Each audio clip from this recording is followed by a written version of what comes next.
Welcome on in. This is the RotoWire Fantasy Football Podcast presented by our friends over at Underdog Fantasy. John McKechnie and Mario Puig. It is the week between conference championships and the Super Bowl, so we are going to unpack some early underdog ADP stuff. We're going to get into some overvalued running backs during the show. We're also going to give our quick thoughts on the conference championship results as well as Senior Bowl stuff, because the Senior Bowl is this week. So getting an early look at some of those draft prospects and how they're performing in Mobile. Let's start the show.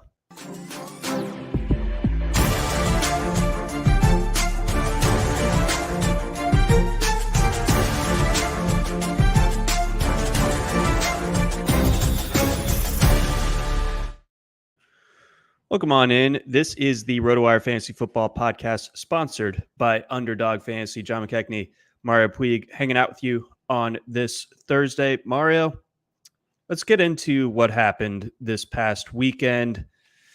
I was wrong on both games. Loud wrong on the Niners game, although I can't fully take the L on that one with Purdy getting hurt so early in that one. But I really did think that the Bengals were going to be able to pull it off.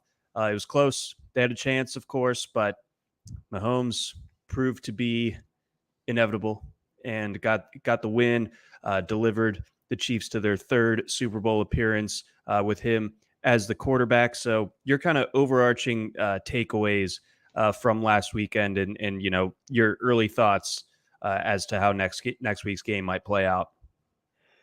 Yeah, I definitely think the refs made for a bit of an obstacle for the Bengals in that game, but to be fair, it's also like the only reason they were even close was because of Mahomes not playing at 100%, and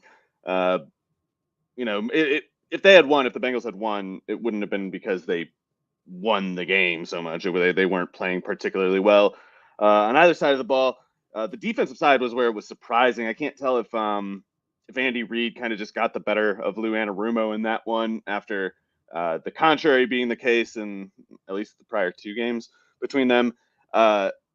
Even if Lou Anarumo has Andy Reid's number, he's not going to outsmart Andy Reid every single time they play. It's more like, 7 times out of 10, and you consider that a pretty remarkable detail in itself. So they were never going to always be good on defense against the Chiefs, but it seems like Reid kind of got a little bit more on Anarumo in this one and in the previous cases. And also the biggest thing I think was Marquez Valdes-Scantling had the best game of his career, which it doesn't matter now that the Chiefs are in the Super Bowl, but they kind of were lucky again. They were lucky to get those plays out of Valdes-Scantling, and because if he hadn't made those plays, they just would have had nothing else. As great as Mahomes was, it's like he still needed Valdes-Scantling to make catches that Valdes-Scantling usually doesn't catch.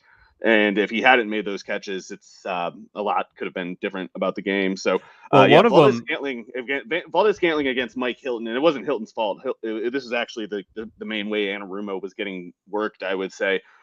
They kept getting Valdes-Scantling against Mike Hilton, who's like 5'8", 180 or something, and isn't supposed to be fast. He's supposed to be underneath. So Valdes-Scantling kept going vertical post kind of routes on Hilton, and Hilton just isn't really built to play that game.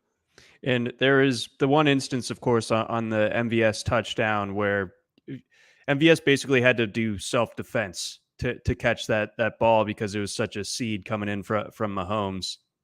Yeah, that isn't an easy catch, to be fair to him, but yeah, for his career going into this year, he had a catch rate under 50%, and he started out this year pushing like 60, I want to say, for the first month, maybe two.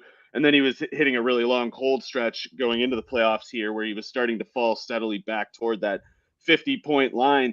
And, I thought going into the playoffs, I didn't know which way it was going to go, but if he's right at his career line, then right above it rather, then the Chiefs I thought might have had to worry about him continuing to correct in the playoffs, which is to say regress in the playoffs. So I think they kind of were lucky to get in, but also, to be fair to them, the Mahomes injury was not lucky and definitely held them back somewhat. Yeah, no, it absolutely did. I mean, it was pretty much a slugfest, low-scoring game. Obviously, the under hit in that one, but Now we're going to have Mahomes with a couple of weeks to get that ankle a little bit closer to 100%. Probably not expecting him to be fully 100%, but certainly in better shape than it was this past Sunday at Arrowhead.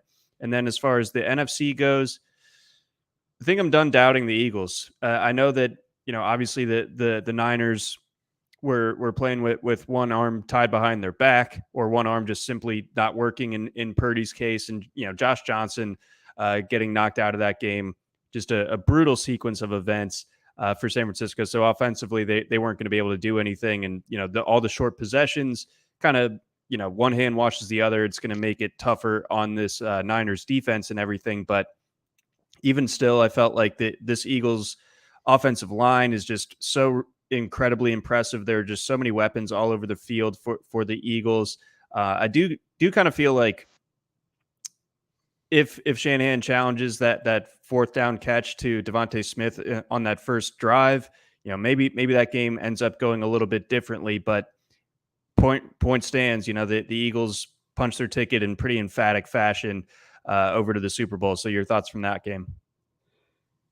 Yeah, I thought it was a little odd that I like Shane Steichen. I think is a normally good coordinator, maybe very good, but it was a little odd how they kept getting into those important situations. Like a few times at least, I feel like they had a kind of a high leverage sort of setup in the game, the way the game was going, and they were running fly routes against Charvarius Ward with Devontae Smith. And I like the idea of Devontae Smith running so much as a post route against Charvarius Ward. Like Charvarius Ward's most comfortable on the sideline, playing vertically on the sideline, and he's bigger than Devontae Smith and not necessarily like a lot bigger than obviously Devontae Smith and not necessarily any slower. So that just seems like one of the worst ways to attack to me. And they kept getting that one-on-one, I guess, matchup and going at it. That held back the Eagles' offense a little. I think if you're going to have Devontae Smith on Ward in single coverage, like get Ward away from the sideline where he's a little less comfortable. So I thought the Eagles didn't call a great game, and I think most of the time they call a better game than that. I guess to be fair to Steichen, they were getting a lot more on the ground than I expected, and a lot more than most teams get on the ground against the 49ers. So maybe there was some kind of thing they found there that was easy to miss but still mattered a lot. I don't know, but yeah, I think maybe this is just kind of, as someone who picked the Eagles, this might be wishful thinking on my part, but I think if it had been closer, they could have tapped into something else that they didn't really do. And I'm not convinced that if the game flow had been a little different at the earlier, and even if Purdy had stayed healthy, for me, it was more like the Johnson injury is where things kind of fell off a cliff, because I'm biased, obviously, and there's no way to test this with the game being over, obviously, and Purdy having gotten hurt in it. But I just don't think it was going to be a good game at all for Purdy. Like that Eagles defense is tough. He would have had to do more than he's ever done in this 49ers offense in the conditions in which they would be by far the most difficult to this point in his career. So playing on the road, I just thought Purdy wasn't going to do anything. And obviously I don't get that. I don't get points for being right on that when that's literally not what happened when he got hurt instead. But I just stubbornly think that's how it would have gone. Yeah, I mean the Eagles pass rush was getting home all day. Obviously, it wasn't just the Purdy sequence 49ers early in line the is game. kind of bad. Like Trent Williams is great, obviously, but the other four across the board might not have. I don't know much about that one, the right guard, I guess, but Banks has not been great. I don't think the center was great. I can't remember. The right tackle sucks. McKechnie. Yeah, he sucks. Maybe I'm writing him off too. But every time I pay attention to him, I'm like, why the hell is this guy on the field? But anyway, yeah, Trent Williams is awesome, and it's just one great left tackle of an offensive line that has 5 units. Only one, the left tackle as good as Trent Williams is not going to be able to just overachieve against a pass rush as deep and as varied as the Eagles have. So yeah, it's a lot dealing with that Eagles front four. They got at least 7 guys, I want to say, who can really play threatening pass rush football from those 4 reps. And of course they got so much depth at the run stopping reps now. They have Ndamukong Suh and Linval Joseph playing like 10 snaps each. So they're well rested, and they have a lot of huge guys who can throw people around and run fast. Yeah, they absolutely do. And looking ahead, we don't need to do the full breakdown of the Super Bowl until next week. But how does that defensive front for the Eagles set up against this Chiefs offensive line? I don't know. I mean, my assumption is the Chiefs kind of win just because Mahomes is a lot better than Hurts, I think, and the Chiefs defense is not bad. I think as long as the Chiefs defense is not bad, it doesn't need to be good, just something other than bad. I think that favors the Chiefs, however it shakes out. But uh, yeah, that I feel like it's fair to say the Chiefs offensive line is better at run blocking than pass blocking, actually. And I think if Mahomes weren't so threatening as he is, both as a runner included, he'd maybe see more pressure. Like if some other quarterback had to play there that the defense wasn't as afraid of, they'd take more risks and get more wins against like a guy like Orlando Brown. I don't even think is a real left tackle. He's an up jump to right tackle to me.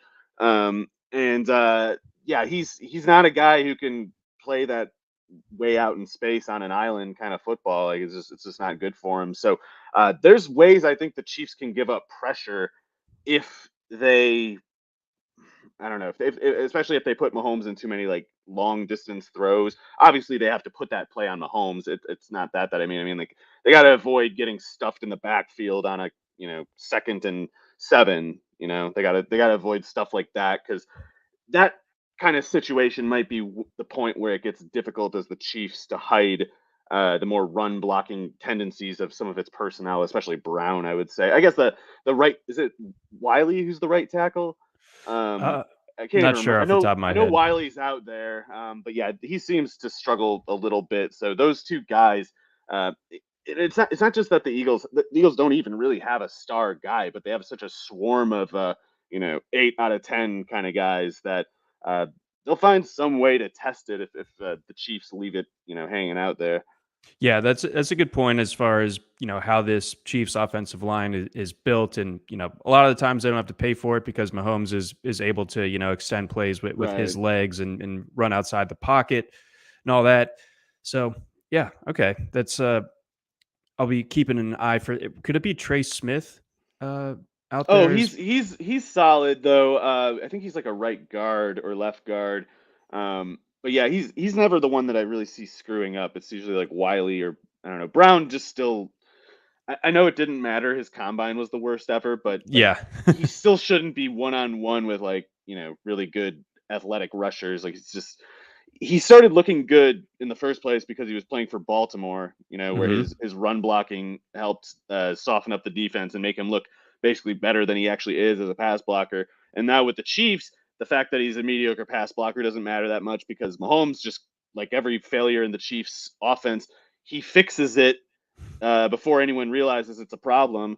But yeah, Brown's just kind of like skating by on just like I feel like just luck kind of like he's just like an average above average starter to me. Yep. I certainly have no sour grapes about Brown. Definitely not. Definitely not. Let's see. I think my video may have frozen here. Oh, Let that's me. a bad sign. It's a little early for the attack of the internet. Yeah. Yeah. No, it's not awesome. But we'll keep talking through it. Wh- wh- as far as the Bengals are concerned, going into next year, we don't have like the obvious asterisk on their performance against the Chiefs the way that we do with the Niners. Although we could have expected Purdy to struggle a bit in that one. But what's the path forward here when it comes to the Bengals? I think they are pretty much a finished product. I mean, if their offensive line hadn't had the injuries at both starting tackle spots, we wouldn't have heard so many people as we do this particular time complaining about their offensive line. Like that was kind of a complaint that went away from I don't know, like mid-October until last week. So when the complaints come about when the two offensive tackles are out, and specifically the Chiefs do a lot of stuff with putting Chris Jones on the edge, which is a little bit further wide than he usually lines up. It's easy enough to, I think anyway, it's easy enough to figure out like what primarily went wrong here is you had Chris Jones playing against your backups, and that's not something that would have happened if the backups weren't necessary in the first place. So, granted, they could definitely do better than Jonah Williams and La'el Collins. There's definitely better than those guys out there, but they got to. Do they already extend Logan Wilson? Sorry to ask a question like that. I don't know if they got to keep him around. They got to keep. Let's see. I guess Hubbard. I don't know if he's been extended, but penalty aside, I think Joseph Asai looks really good and will be ready to start eventually when they need him to. Otherwise, they're probably going to let Bates walk because they had that wasted first round pick, Dax Hill, last year. To not even get that guy prepped to give any corner reps is unbelievable, in my opinion. He's just a total backup, never plays first round safety just so they can say to their already really good safety, like, we're not going to pay you next year. Yeah. We're gonna defer our first round pick this year just to not pay you next year. That's smart. So yeah, they could have used basically a first round pick who actually played this year instead of just one to use as a spite tool against one of their best players in free agency the next year. I got to imagine that Jalen Peter was drafted after Dax Hill. Is that the Houston one? Yeah. Okay. Probably, yeah. What was the other one? No. So who's the one? Was it two Baylor safeties? Which one was Brisker? No, Brisker was Penn State, right? Correct. So there's also Brisker who was quite good this year for the Bears. So yeah, I think that Hill pick was ridiculous, even as far as safeties go. It's like he's more like a corner. He's like 184 or something and runs a 4.31 or whatever. Anyway, I'm not trying to bash Hill. I am partly irritated because I feel like it's also a failure that they didn't find something for him to do. Like, there could have been something for him to do, and they didn't do it because they were just so incurious about him beyond as a foil to Jesse Bates.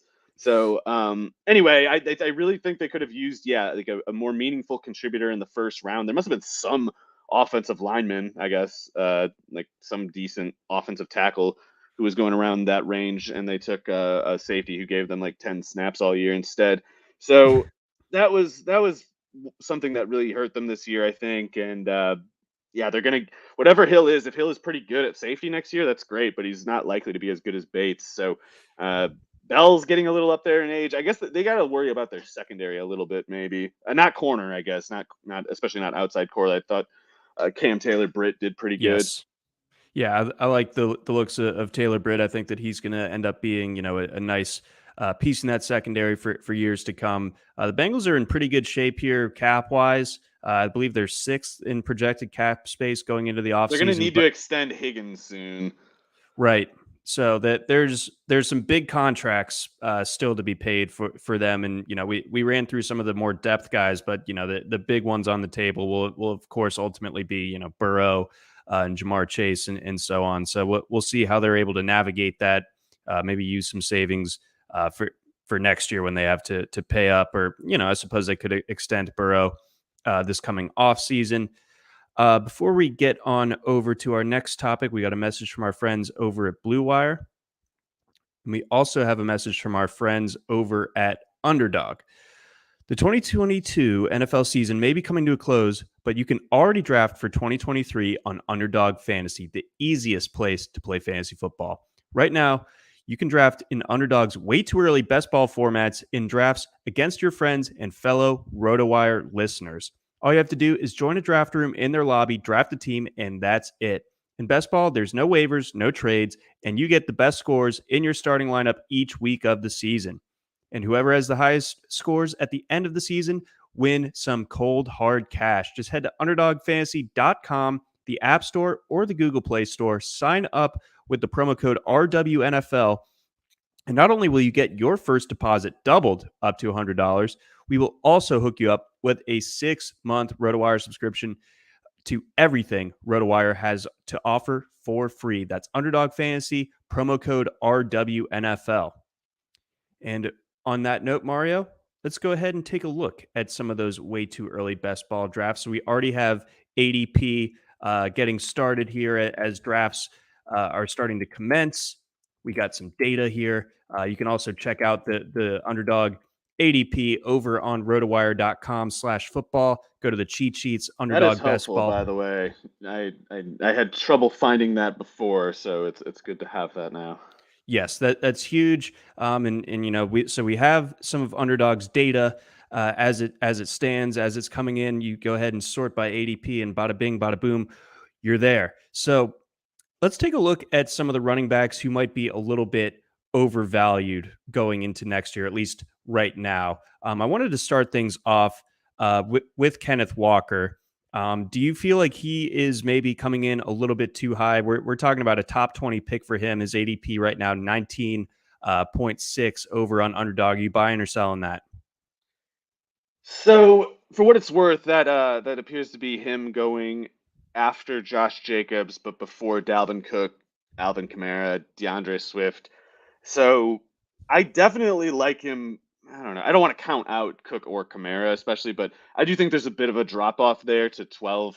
Certainly, Damian Pierce, and I don't know what I think about ETN at 13 yet. I love the player, certainly. I have some concerns. I'll probably get over it. I'll probably have ETN more around where Walker is.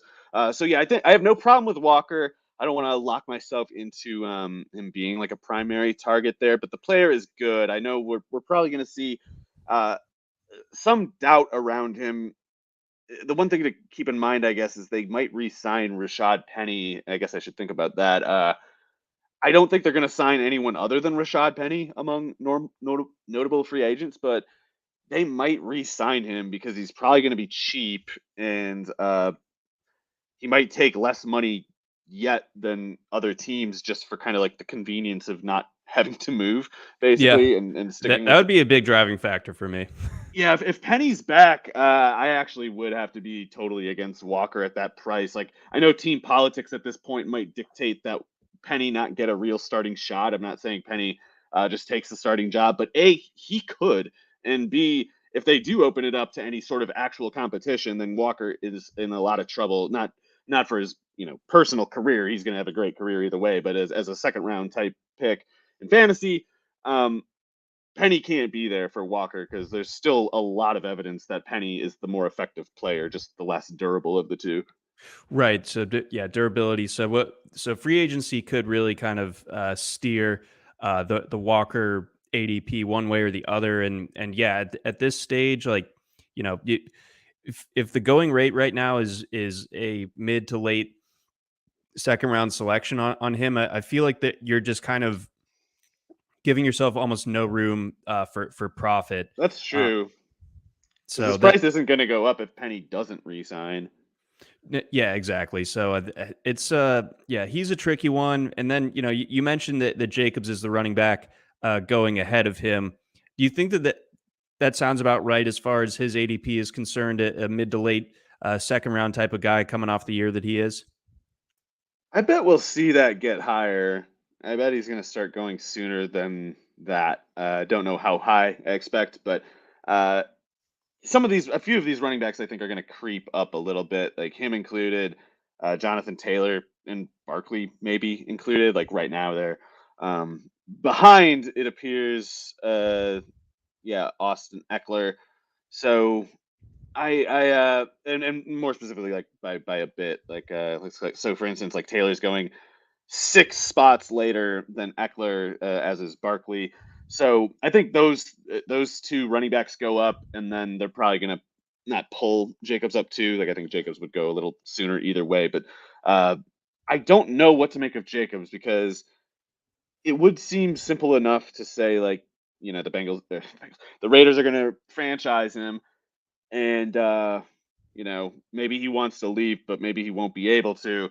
I would say while Josh Jacobs might personally, in his own life, hope to get away from the Raiders, fantasy investors should hope that his personal hell endures and that he is trapped with the Raiders, and that because it really seems like something about Devontae Adams getting there really opened up something like that. It just the way everything else McDaniels did, of course, was terrible, but the way McDaniels used Adams seemed to make it almost impossible for defenses to also attend to the gaps that Jacobs could run through. Because I like Jacobs, I don't think he's bad, or I think he's good, but he's not quite as good as last year's numbers, and something changed and it wasn't him. So if that thing that changed is negotiable to turn for the worse or get taken away or whatever, then I definitely worry about having overpaid for Jacobs in 2023. I can't assume returns like last year, because the returns like last year would dictate the first overall pick, obviously. So I Hmm. don't.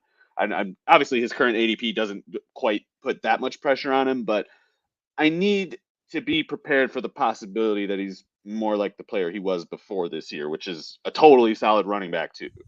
Right. So yeah, he was more like a mid to late fourth, early fifth type of guy. So obviously league winning type of performance from him this past year, but we can't quite expect it to go quite that well again. And we don't know what their quarterback situation is going to look like either. So that all of a sudden that Devontae Adams factor might mean slightly less if they have some kind of scrubby That's quarterback true. or a Jared Stidham type of thing. Jared Stidham would do it. Yeah, that'd be bad.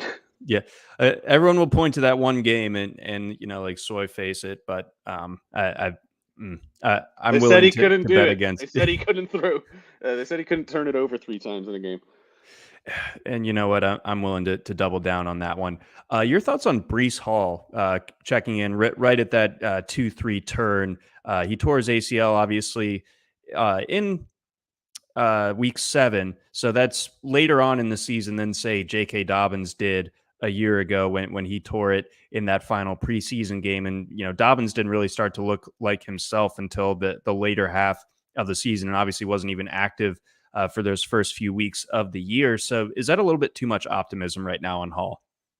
Yeah, and particularly with I think some of these other running backs are clearly underpriced. Of course, I mentioned Taylor, Barkley before, but to have I love Brees Hall. I think he's a better player, better prospect than Jacobs, clearly when healthy. But given his ACL situation, it's insane to me that 23.1 would be Jacobs and 23.2 would be Hall.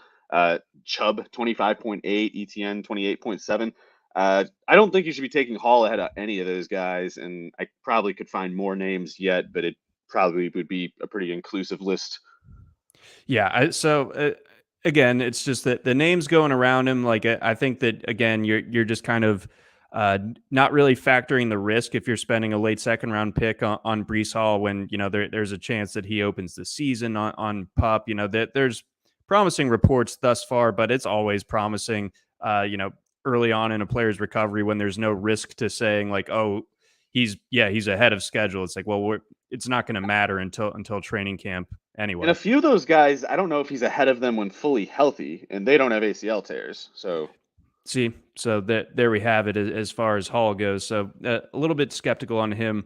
I'd be willing, mid to late third round, obviously, but uh, as it currently stands, I don't know if I'm getting in too much Brees Hall shares as a late second type of pick. Your thoughts on Ramondre Stevenson? He's going. Looks like his ADP is 31.9. So, a mid third round type of selection. Obviously, the Patriots invested at the running back position that this past draft. Neither of those guys really did a whole lot. We both like them maybe a little bit in the long term. Do they start to eat into Stevenson's production a little bit? Stevenson had such a strong year. I don't think anyone expected him to catch almost 70 passes the way that he did.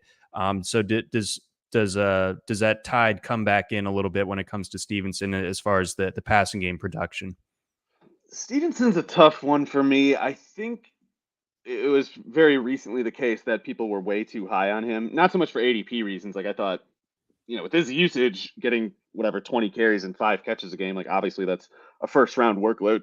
So um, I don't need to convince myself that he's as good as the average person thinks he is to still like him at a price much higher than this. Uh, I I don't know what to make of the Damian Harris part. I do really believe that Damian Harris being hurt had something to do with why Stevenson had quite as much carries, especially as he did. But I don't know that they're going to re-sign Harris. Harris could go anywhere else. I don't know why he would stay with the Patriots when they've all but indicated he's not eligible to start there.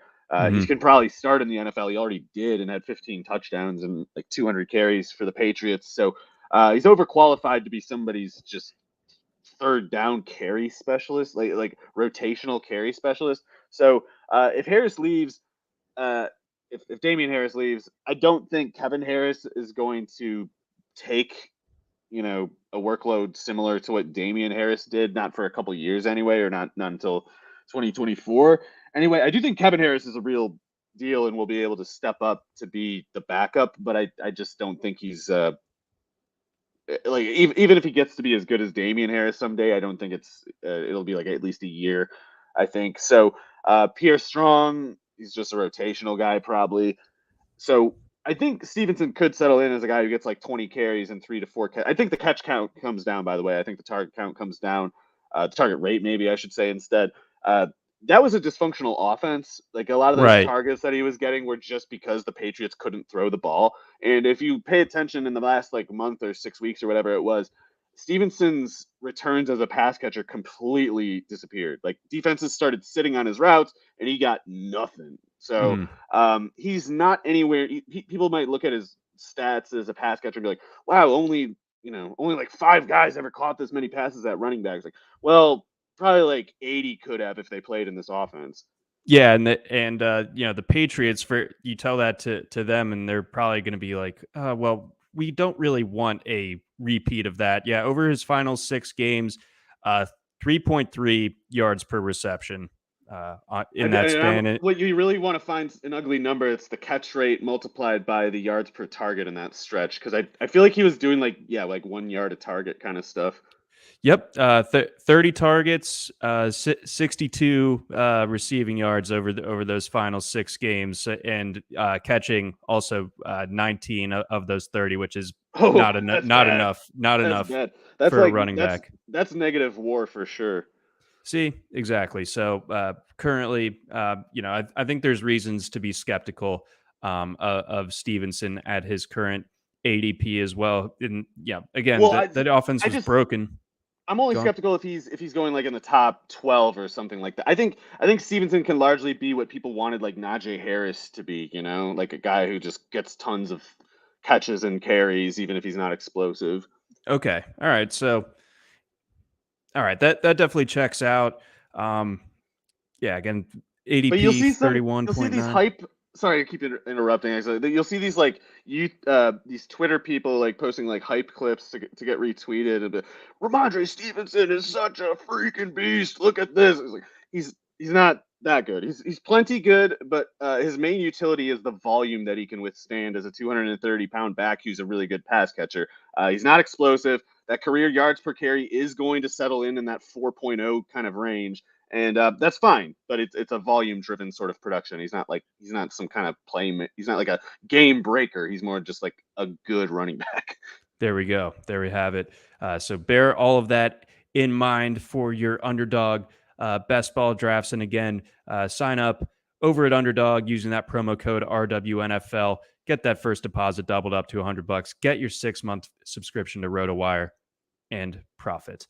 All right, so let's go ahead. Let's shift gears over to the NFL draft, namely the Senior Bowl. I believe the East West Shrine game is also going off this week. But I wanted to talk to you about a couple of guys from the Senior Bowl specifically. I want to start things out at receiver.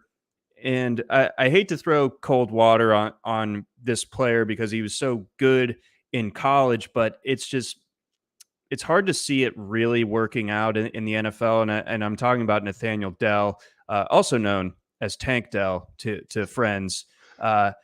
He's not a tank, unfortunately. He weighs not enough more than me to be playing in the NFL. He weighs like 168, I believe he checked in at 163. I'm sorry, at 5'8". So how do you balance, Mario, the ability for him in I guess practice situations to cook, for lack of a better word, these defensive backs, and how do you marry up his production in college, his usage, versus how that projects at the next level? Because unfortunately, I am kind of skeptical. Not necessarily that he's another Tutu Atwell, but maybe. You said he was it 5'8", 163? Yes. Okay.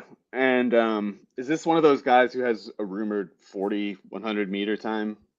I don't know if it's going to be where it needs to be. Like Okay, yeah, we would I need it didn't to know be if sub 4.4, right?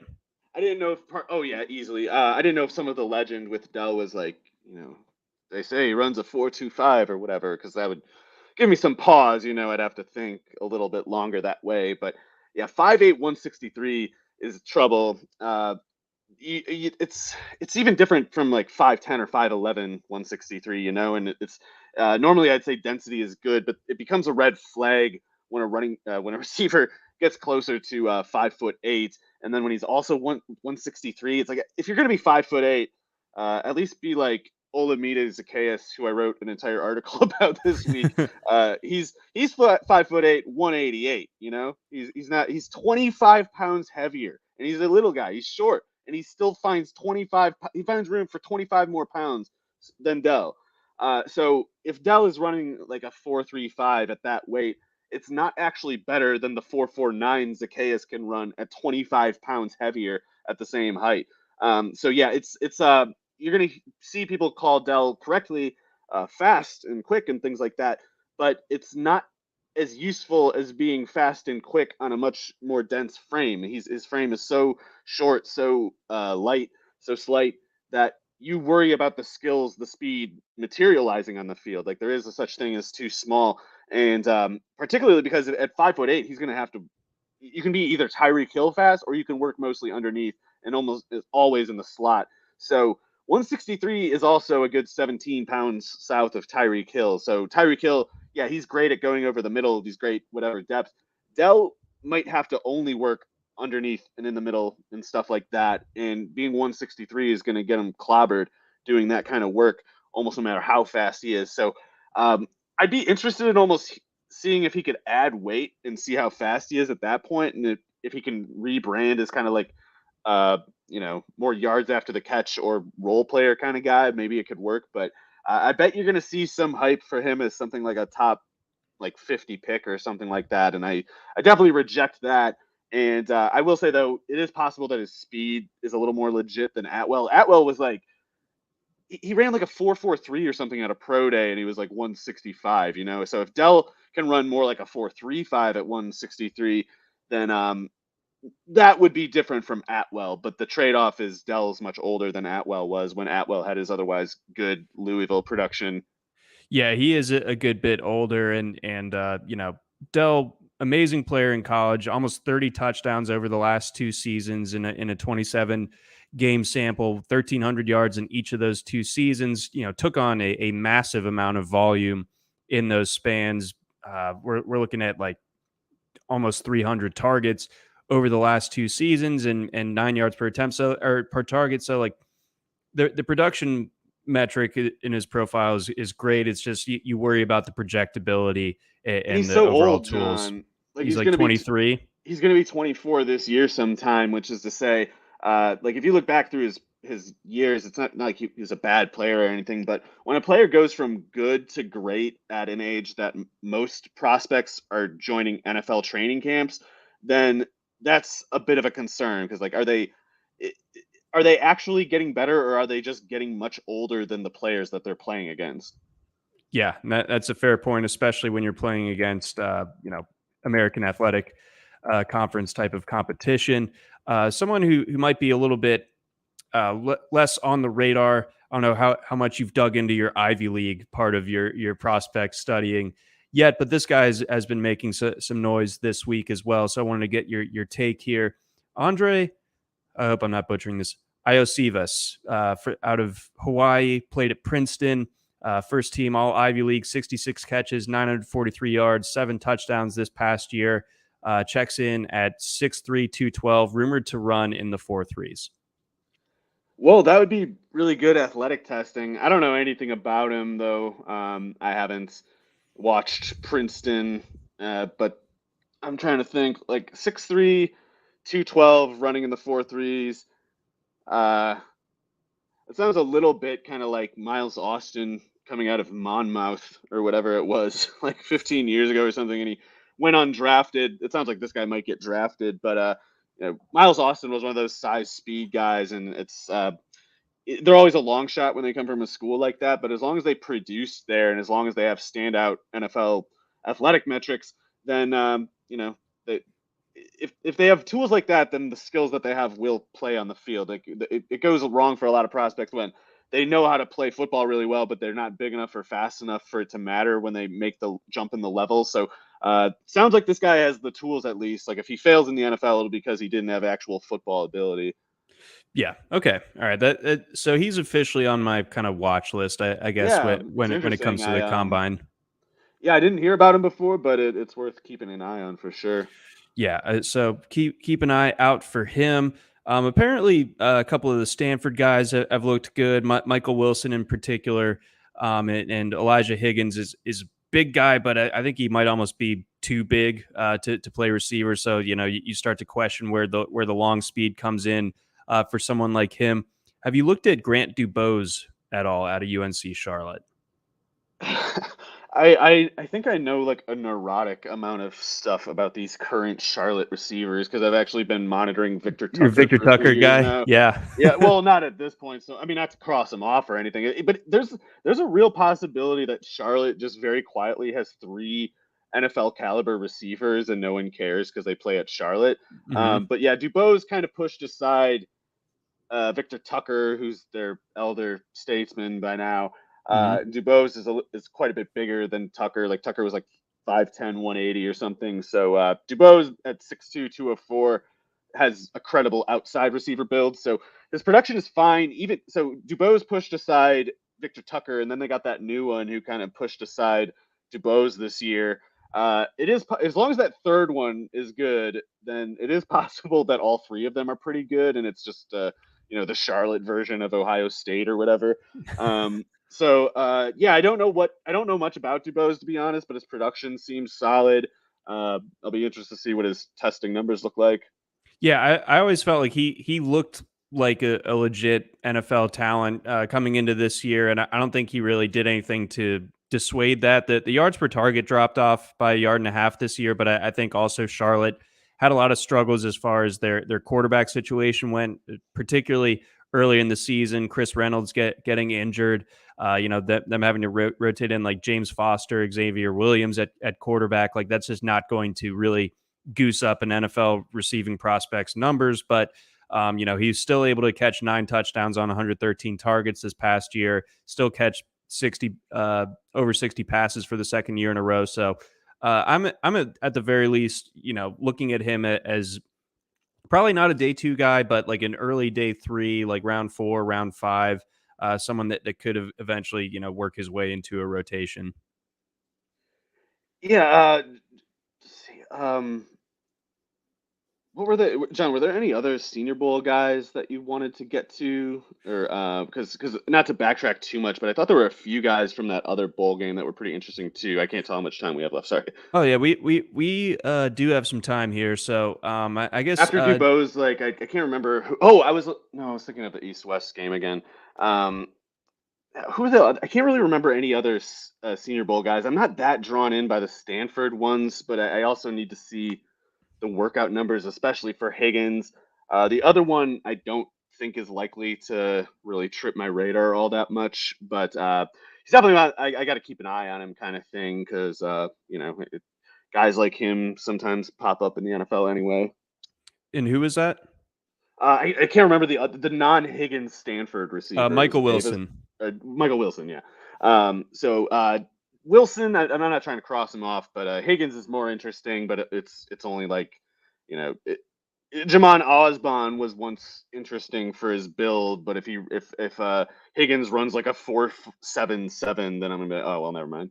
Yeah, exactly. I guess the one other receiver I wanted to look at from this one, and then I wanted to talk about Tyjae Spears out of Tulane, but Dontavian Wicks out of Virginia. He's 6'2", 212 is what he checked in at, and he was a productive guy. That the Virginia offense this past year completely fell off a cliff, but in 2021, 57 catches, 1,203 yards, 9 touchdowns on 95 targets. That's good for a 12.7 yards per target average. Nice. Yeah. Honestly, I gotta look into this guy more. I don't know much about him, but let's see. trying to pull up the Virginia box score real quick. Do you know, is this Wicks guy supposed to be fast? Unclear. I mean, they definitely used him a bit downfield the previous year, hence the 9 touchdowns on 57 catches. But they had a very varied offense. They kind of used Keaton Thompson as like the slot guy, tons of targets, tons of catches that he had in 2021. I feel like 22, so this most recent season for Virginia is essentially a tainted sample. I think that them losing Bronco Mendenhall as the head coach and going over to Tony Elliott and just kind of stopping all the good positive momentum that offense had built over the last couple of years really kind of set Virginia's offense back, and that's why Brennan Armstrong is gone, stuff like that, and that why these guys are entering the NFL as opposed to maybe sticking around and seeing if they can challenge in the ACC this coming season. It's just kind of a mess there in Charlottesville, but I do feel like Wicks's performance in 2021 is enough to make you wonder it, or at least Yeah. So it looks like override a little bit of the downgrade this past year. Yeah, it looks like he was something like 4 or 5 percentage points south of the team completion percentage baseline, but the yards per target was like 4 yards over the baseline. So I would call that cumulatively well above the team baseline. I just kind of wish he got a little bit more than the 25% share of the yardage, but I'm also willing to quickly overlook something like that because he was playing next to a bunch of players who were much older than him. Like Keaton Thompson is older than him by at least a year. And in 2021, the year that Wicks was way above baseline was something like a 26% yardage share. Billy Kemp, Rashawn Henry, Jelani Woods were all seniors. And I know in Woods' case, it was a fifth-year senior. So when you're still leading the team in receiving yardage and touchdowns, and you got 4 players in a spread offense competing for targets with you who are between 2 and 3 or maybe even 4 years older than you, that's definitely keeping you well on the short list for me. I will say that one year he seemed to be a bit dependent as kind of like a downfield guy, catching like over 20 yards a catch. So if that's going to be his game in the NFL, I just need him to be kind of fast, because if you're going to be good downfield, you need to get downfield fast enough for your ability in that area of the field to matter. Right, because 6'2", 212. That's not like the Mike Williams type of downfield guy either, where it's just And I like hate that kind post up. anyway. Right, yeah. I want you to get that safety turning and running with you, or beat the corner deep. Two outcomes I see as viable. Yeah, But yeah, enough so of these jump balls. yeah, and if Wicks can run, so he's pretty well built, by the way. He doesn't if with a frame like that he can play underneath if he's got the skill set. But if he can run fast enough to get downfield, I think his production says like he can definitely do that at the very least. Just needs to be able to run like a sub 4.5 kind of thing. Okay, all right. So consider me hopeful I was, on him. but yeah, I gotta thank you for that tip off because I totally missed him before. But yeah, that 2021 numbers are actually pretty interesting. Yeah, that's how he really got on my radar. I loved that Virginia team, and I was sad that it all kind of fell apart this past year. It could have been awesome if the system were able to remain in place, but such is life. So I guess all right. We'll touch on Tyjae Spears for a second before we move on. Obviously, he's a running back out of Tulane. Ended up leading the FBS in rushing yards this past year. Obviously, played 14 games, so that's going to help. So he beat out Bijan by like 1 yard on like 2 more games. So take that for what you will. But Tyjae Spears, 5'9", 204. Insane production pretty much the last couple of years at Tulane. Any interest on him and any like pulse check on where his stock could be heading relative to some of these other running backs? Yeah, definitely like Spears' production. Tulane quietly is a little bit of a running back down there with Dontrell Hilliard and Rob Kelly and Matt Forte and Mewelde Moore, and now Tyjae Spears. He's a little bit lighter than some of these other running backs, so uh, ideally he would put some speed on the athletic testing. That'd be really reassuring to see. But even if he's not truly fast, I think his production at Tulane is the kind that is good enough for long enough and in enough quantity and enough explosive efficiency that you kind of got to give him more of a benefit of the doubt than you do some other running backs, and specifically going from like each year he's above 6 yards a carry, and not just that. In the last 2 years in particular, like he's packing on some volume and he's maintaining that efficiency. And like normally the cost of an explosive part-time player getting put into a three-down role is like you lose that efficiency as you put more volume on them. But Mm-hmm. Spears, the efficiency didn't go anywhere at all. It just seemed to stay extremely high. So the concern with him as far as escalating his workload is only related to his durability, which might be something of a concern. I don't really know. He's a bit light and he missed 2020 time, but in 2021 he was more like their DeAndre Swift or whatever, like just getting like 10 carries a game before he got more work this year. But yeah, it's great numbers, and if he's anything other than a bad athlete, then there's a lot of reason to believe that he'll be a credible threat from scrimmage in the NFL, and he could be a lot more than that. He could be a good starter with a couple other things accounted for. Okay, all right. I'm hopeful on him. I did love that Tulane team that this year. Roll Wave, Sugar Bowl champions or Cotton Bowl champions over We're moving up. over USC. So yeah, that game ruled. And Tulane in and of itself ruled, especially when Tulane gets those the light blue jerseys with the Angry Wave white helmet. Oh, watch out! Yeah. Oh my. Let's get on over. You teased talking about him earlier and some of the other guys from the Shrine Bowl. I'm guessing you want to talk about Zay Flowers.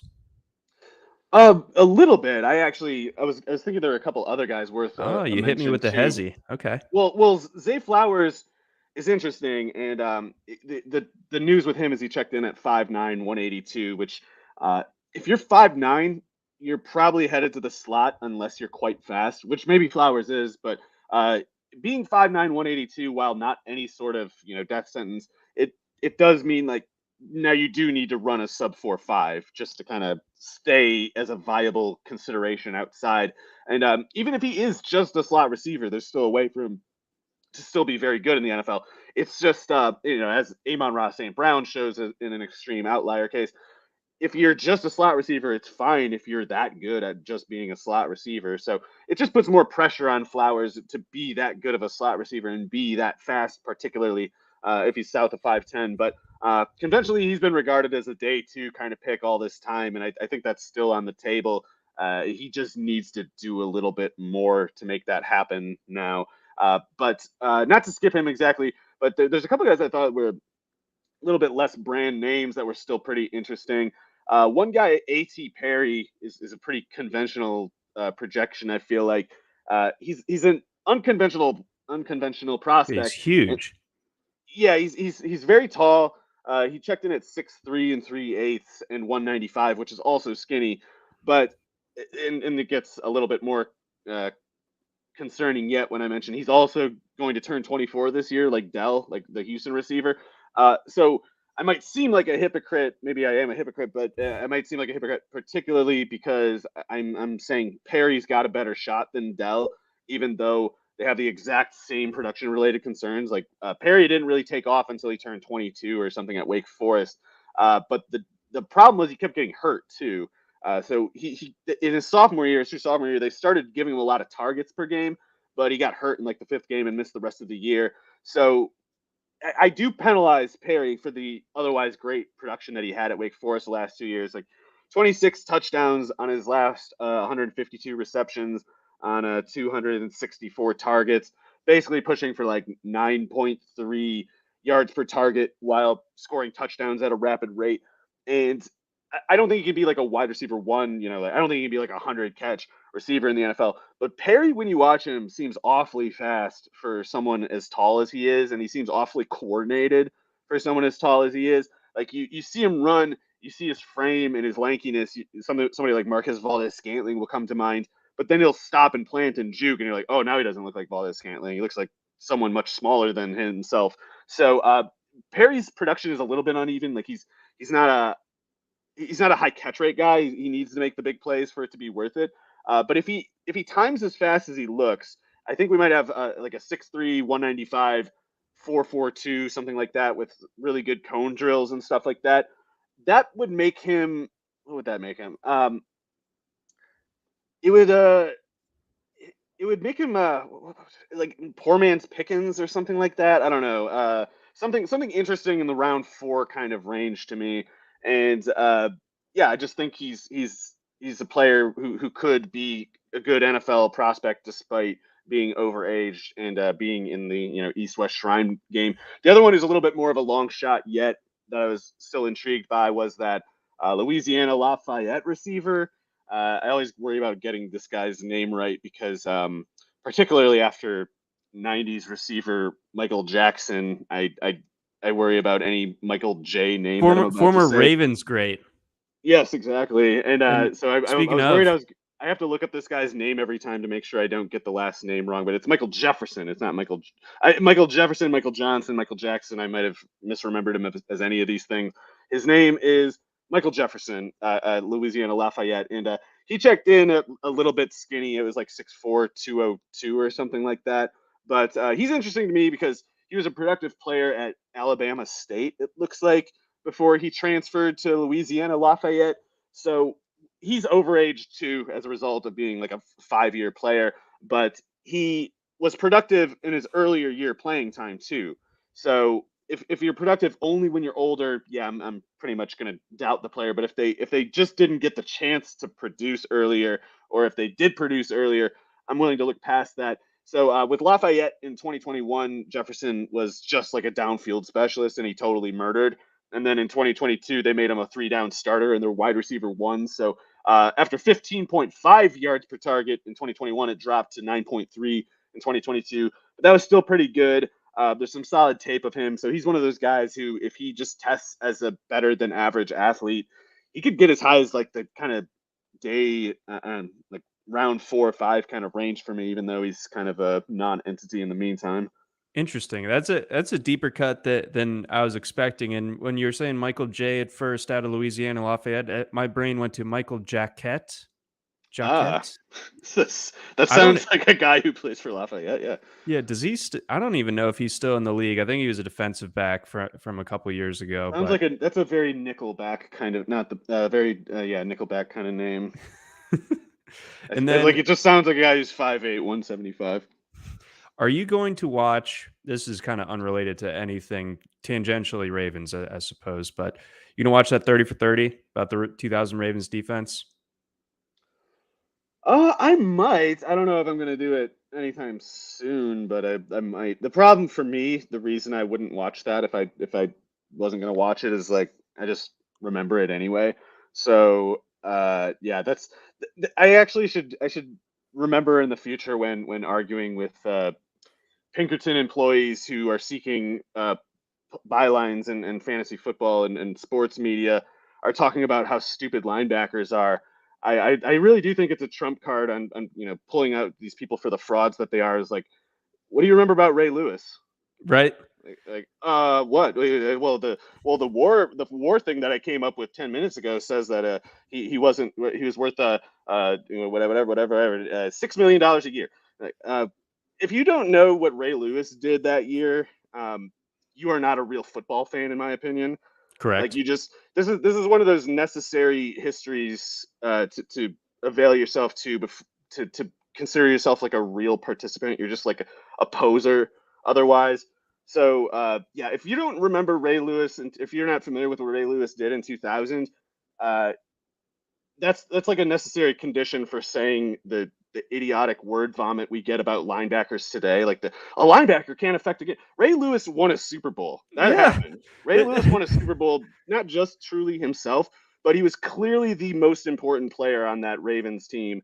And yeah, Super Bowl MVP, Defensive Player of the Year, I believe. Just ridiculous on a defense that was loaded with talent. You know, Peter Boulware, Chris McAllister, Rod Woodson, Tony Siragusa, God rest his soul. Yeah, I mean, that was a preposterous it was a defense. loaded defense for sure. And yeah, it was a singular thing. Like, if you didn't and to be fair to these people, like I understand that it's because they didn't see Ray Lewis that they believe these nonsense things about linebackers now. And I understand that Ray Lewis is not a basis for making general linebacker policy, but to deny the possibility is to just say you don't know who he is. And Yep. that's a ridiculous thing for a so-called, football analyst to have to say. I, they had like a 5-game stretch where they didn't score a touchdown, and they still went like 2-3 in that stretch. Yeah, I mean, I don't. What did he have, like 4 touchdowns that year? What was it? It was like he had just insane. He'd be like winning games for them on a Look, weekly he basis. It was the Eddie crazy. George play in the AFC divisional round against the Titans, where he just stole the ball from him. It's like Oh, the James Harrison Super Bowl. That was Ray Lewis all the time in yeah. 2000. Oh, so good, so good. Before we wrap up here, um, Julia has a couple of questions here for you. Um, let's see here. How would you rank these four between Najee Harris, Kenneth Walker, ETN, and Brees Hall? Let's see. Let's see. This is Najee, Walker, Etienne, and Brees in redraft. I would put probably. Oh man, that's tough. I'd probably put ETN first, out of acknowledgement of Brees Hall's knee injury, and I would put Walker at or above ETN if I could get assurance that Rashad Penny doesn't re-sign with Seattle. But I am a little worried about that. So for now, I'm going to say ETN ahead of Walker, but with like a little asterisk about how I have the right to raise Walker like 40 spots if Rashad Penny doesn't re-sign, and um, then, oh man, the Najee Brees part is tough. I'm gonna say Najee and then Brees, just cowardly reason. I don't know what to assume about Hall's knee, even though I think Hall is way better the player wise. Right, and the thing about Najee, we didn't fit him into the best ball segment so much, but I was wondering about him. His ADP is not ridiculous, of It's gonna be course. It's probably like, low next year. People hate that guy now. It's so annoying when this happens, when people get ridiculous expectations for a player specifically as an expensive fantasy pick, and then they resent that player the rest of their career because like it didn't quite happen the way these people's wagers would have liked. But and I was critical of him as a prospect. Like I wasn't like I said I don't see him as even close to ETN, but now it's gone the other way too far. People are like Jalen Warren's better. It's like, all right, yeah, stop, that, stop, stop, stop. yeah, Turn it just off. easy now, easy now. But I do worry about. Well, I guess there will be some continuity as far as like the Steelers' offensive system. Not necessarily that continuity is the greatest thing when it's a Matt Canada offense. First Uh, time he's not been fired or taken a new job in like 12 years, Yeah, probably. that dude bounces around.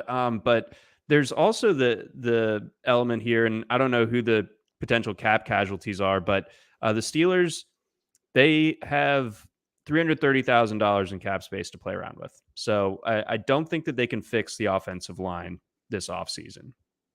Yeah, with that much cap space comes a certain need to spend, because it's like if you don't, there's something like if you're not at um, the amount that you roll over in unused cap space, you have to hell is it? You have to spend like 85% over the salary floor the next year. Hmm. So they are probably going to spend some, and I guess the receiver market, there's nothing there and they don't need one. So I don't know. Maybe there's some offensive linemen, more than one, that they can just go out and buy. And one thing I'll say is Mike Tomlin is not tanking. It's not on Mm-mm. the table. Like the Steelers are going to win at least 8 games forever as long as he's there. And so if they do better than that, Harris will likely reap some benefit. And if it's a down year, if it's the worst year possible for them and they only win 8 games, then I guess you might get something like last year. So all right. Well said there. Yeah, it. I don't think it can be as bad as it was this past year. It almost has to be better, especially as long Oh, as hey Mike John. Tomlin is there. Yep. Looks like Julia was also asking about Bijan. I assume in like Dynasty, or wait, I guess that'd be redraft. Well, I'll say in redraft, I'll put Bijan ahead of Walker. I'm open to ahead of ETN. I'm not going to criticize anyone putting Bijan Robinson ahead of ETN. I might not make that choice myself at this point because I'm not convinced Robinson really gets a full offense to himself. But Robinson doesn't get a full offense to himself, but Robinson is very, very good. He's going to be some version of very good. Where does he rate on the Jonathan Taylor meter for you? I Different player, of he's course, but Yeah, for me, he's probably beneath. It's not settled yet. Like I need the athletic testing before I decide for sure what I think about him. But I think I've said, and I think I'm prepared to stand by. Deuce McAllister is something like a worst case scenario for me for Robinson. So I am extremely. I think he's better than Brees Hall. I think he's better than Travis Etienne as a prospect for fantasy reasons anyway. Um, and Robinson is going to be close to Taylor, one way or another. But for Taylor, for Robinson to catch Taylor, I need Robinson to be like Adrian Peterson level good, which is exactly what Jonathan Taylor was as a prospect. So I know Robinson's going to go way higher, but he's probably going to weigh less than Jonathan Taylor. He's probably going to run a slower 40 by up to 0.15 seconds, and his production was not better at Texas to me. So I need Robinson to be less of a Deuce McAllister and more like what I've called like the maybe highest range outcome, which is Edgerrin James, which Edgerrin James ran like a low 4.4 or a high 4.3 or something. Edgerrin James was a total freak athlete, and we don't know what level of freakishness as an athlete Robinson might be yet. there were some times, especially like when he started like fully breaking out his sophomore year, like that. If you cut on in, you should do this just because it's one of the best games in recent years. But the Red River game from 2021, where Caleb Williams came in for Oklahoma, holy smokes, there's some Bijan tape in there. Oh yeah, That his you should tape's avail really yourself good. to. Yeah, it's so I see projections of him going in like the top 10, top 15, and I think a lot of people, for a lot of observers, that's like in itself proof that he's a better prospect than Taylor or whoever because he got drafted higher. I Hmm. just think Taylor always should have been drafted in that range too. So I'm not trying to say Robinson isn't worth it, but I still think he has like a rather narrow path to being clearly better to me than Taylor. And it not to spend too much time on it because it doesn't matter to me either way. I still think he's an all pro, whatever the specifics. Okay. Okay. Yeah. And I guess the edge that maybe people will bring up for Bijan versus Taylor in terms of their prospect analysis might be the pass catching element. Could be. I just don't think that he's that much better than Taylor that way, and I think Okay. if Taylor is able to give you 1,800 yards at 5+ yards per carry, like that's a category of production that only Nick Chubb in the meantime can approach. Like no one else can do that. So as a running ability, that's I guess yeah, where Taylor would be toughest to catch because I would assume at worst Robinson is like as good as a pass catcher as Taylor. I just don't know if he is better. I don't know if it's enough. I don't know if it matters enough to bridge whatever gap I kind of think there probably is between as a runner, and which is to say, the very best of a 20-year span to merely 3 to 5 or something. Okay. All right. So some good, just kind of objective analysis there on Bijan. It is getting crazy, but he is, obviously the best running back prospect that we've had in a little while. So it's I will say, understandable. John, I think for fantasy, I have Gibbs just as high, even if I don't think he's as Ooh. PPR world. In the Hmm. 90s, I would not be saying this. But yeah, Gibbs also important to He's sick. remember. He's sick, no question about it. Like just y- leaps and bounds better than everyone that was on the field with him at Georgia Tech. Obviously, got used better at Alabama this past year, but he's not Alvin Kamara. So let's, I would say, I don't know. squash I that think it's on narrative. the I don't know. table, John. Okay, all right. Kamara Well, was not himself at Tennessee either. that's true. That's true. Well, that's good job, Butch Jones, on that one. We love Butch. Booch. I think that's going to do it for us here on this edition of the RotoWire Fantasy Football Podcast. Again, brought to you by our friends over at Underdog. Remember to use that promo code RWNFL when you sign up over at Underdog. Get your deposit doubled. Get a 6-month subscription to RotoWire. All good things. Until next time, Mario, I'm John McKechnie. Thanks for listening. Try RotoWire today, free for 10 days. Get our premium tools, rankings, analysis, and breaking news alerts. No credit card required. Go to rotowire.com/